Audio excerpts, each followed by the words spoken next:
Hi everybody, Dan Illman, Matt Bernier. The 4th of July feature at Los Alamitos is the $100,000 Bertrando Stakes, carded as race number 8. Our stakes coverage is presented by DRFTV. Sign up for a new account, get $100 in free cash. Learn more at drf.com/bet. Let's take a look at this field of Calbreds going 1 mile at Los Alamitos, a field of 9, and the number 2 Soy Fat. We got to start off with him, Matt. What a remarkable horse. He's 10 years old. He's closing in on $1 million in earnings, and most 10-year-olds, while they're retired and enjoying the good life, he's coming off a stakes win on the turf at the Great Race Place. He's the kind of horse that, again, if you're a fan of the game, you have to root for a horse like Soy Fat, who is apparently just as good at 10 as he was at 3 or 4, because like you say, he won that Crystal Water most recently on the turf, and it was over a decent enough field, and he got the job done at odds of 47-1. I love the fact also that he loves Los Alamitos. He can run on anything. He can win on synth, he can win on turf, he can win on fast main track, you name it. Whatever you throw at him, the old boy can still run. I suppose the question now becomes, do you think he can retain that form? I guess based on what he's done recently, I have no reason to suggest otherwise. He won this race in 2014. It is remarkable to say the least, but you mentioned he was 47-1 last time out. He's going to be a mere fraction of that price on the 4th of July. And let's take a look at the Timeform US pace projector, because our friends at Timeform US believe this pace could be fast. Soy Fat doesn't need to be on the lead, however, so it'll be interesting to see how Alonso Quinones wants to play this. I think if the 1 Taman Guard decides to go to the lead, Acceptance, the 4, can also be close. Maybe Soy Fat will be a little bit further behind than where Timeform has him on the projector. Yeah, that's kind of how I'm approaching this. I don't think he's going to be up there contesting the lead because, again, at this point in his career, I almost feel like you're going to get a very similar run to what you had in that turf race most recently. If you let those 2 or 3 horses go early, I think he sits just off. It's going to be a pretty cushy trip. And we've talked about it a little bit, too, as well. Los Al, it feels like there's always some sort of an outside flow. So I don't know that he wants to get too far down to the inside. Let those other horses go off to the front. Ease out to the clear and just kind of let things go. Take your shot, turn it from. Trainer Leonard Powell has done a great job with Soy Fat. We've got a nice formulator fact over the last 6 months going turf to dirt. The barn's won 3 of 8 and almost a $4 return on investment. Now, the pace projector had the number 1 Taman Guard out there on the lead. I'd have to agree, stretching out from 5 furlongs to a mile, moving from turf to dirt in the second start of the form cycle. The last time this horse stepped on dirt, he was in against American Pastime. Who knew that American Pastime would go on to finish second in the Gallant Bob at Parks with a 105 buyer, and then run 4th in the Breeders' Cup Sprint. So I won't hold that race against him. I am worried about this distance, however. Yeah, I agree. You know, he's only really run 1 race going a route of ground that was any good. That was in the Shared Belief at Del Mar back in 2016. And even having said that, it's been a long time between drinks for this horse as far as just a good race is concerned. Second off the bench, perhaps you're going to get the best version of him. And it's worth noting that most recent start was off of a considerable layoff. But I kind of agree with you. I feel like there's a reason that they've campaigned him at shorter distance.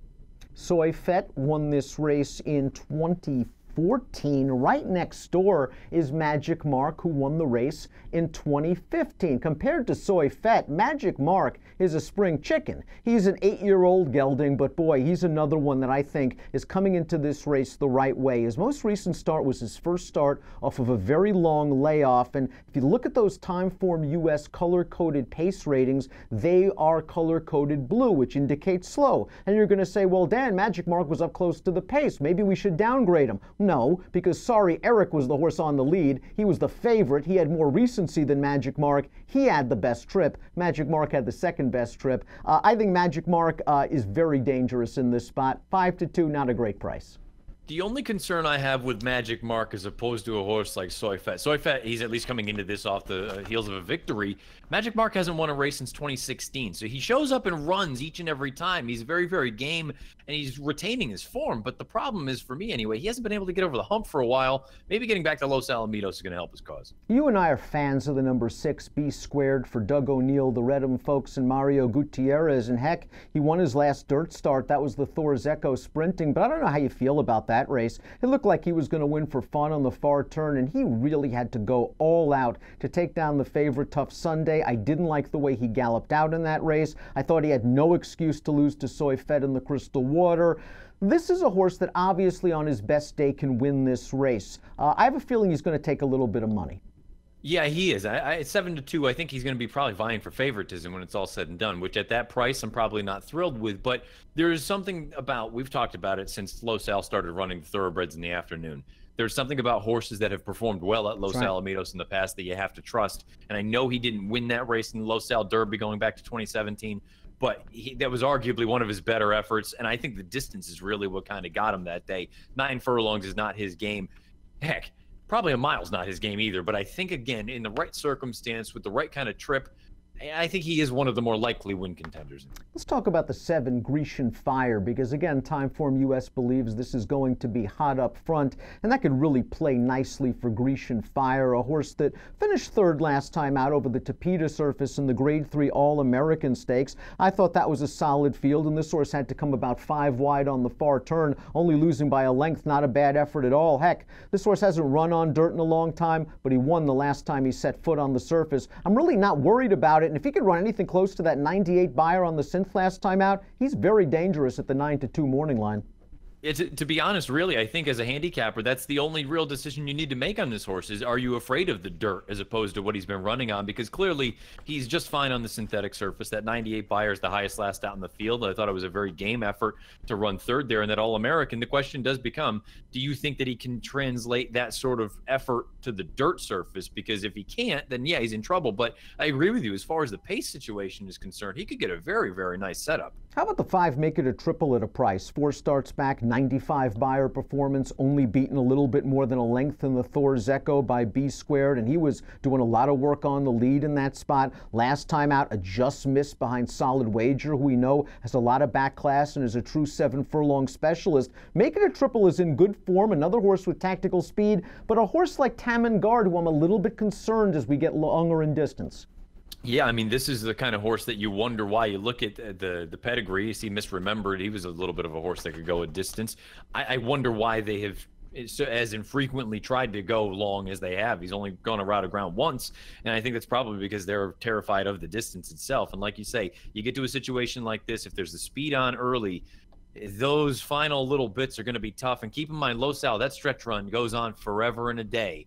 It's going to be a long, long stamina test, especially for these horses that might be stretching out. It's been almost 2 years since Brazen Sky, the number 8, won a race, and this horse was claimed for only $40,000 2 starts back. I won't hold the most recent effort against him going down the hill on the turf. That doesn't have to be his best game. And in the race where he was claimed, he was in against the razor-sharp Stonehands, who came back to win a 2X with a 92 buyer. It just seems like this horse is struggling to retain the form he had in 2016 and 2017, and I think he's going to need that form to win on the 4th of July.